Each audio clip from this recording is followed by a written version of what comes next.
the said results. That, number 2, contrary to the Constitution and legislation, the results declared and announced did not indicate the total number of registered voters, the total number of votes cast, or the number of rejected votes, if any. In this regard, the results announced by Mr. Chebukati lacked a critical ingredient, namely the total number of valid votes cast to support the percentages scored by the 4 candidates. Unless demonstrated otherwise, we all know that the percentage is essentially a fraction of a whole number.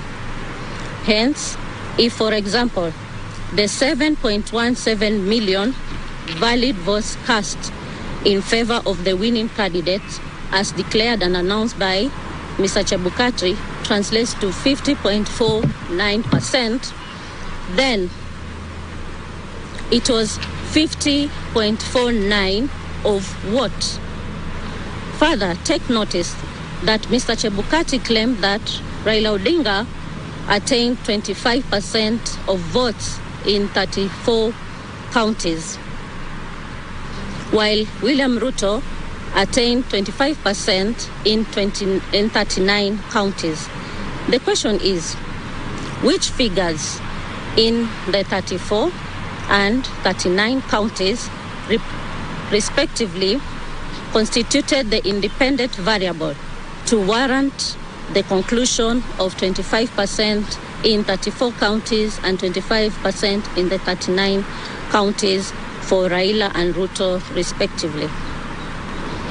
In the absence of a credible and verifiable explanation, we concluded that the process that went into generation of Form 34C, which he used to declare results of the presidential election, was opaque and incapable of earning our ownership and confidence.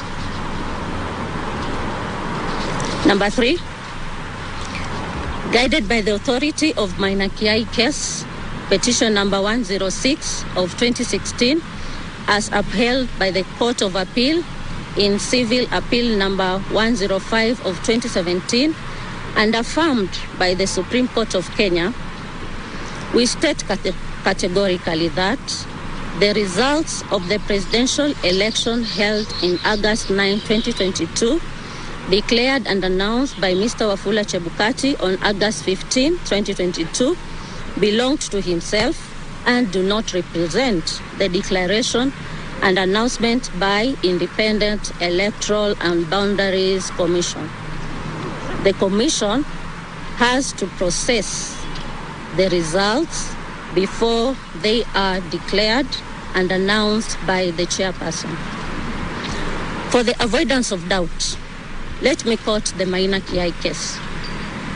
It says, "We reiterate as we conclude that there is no doubt from the acuity of the law, we have considered that the people of Kenya did not intend to vest or concentrate such sweeping and boundless powers in one individual, the chairperson of the appellant. The emphasis is that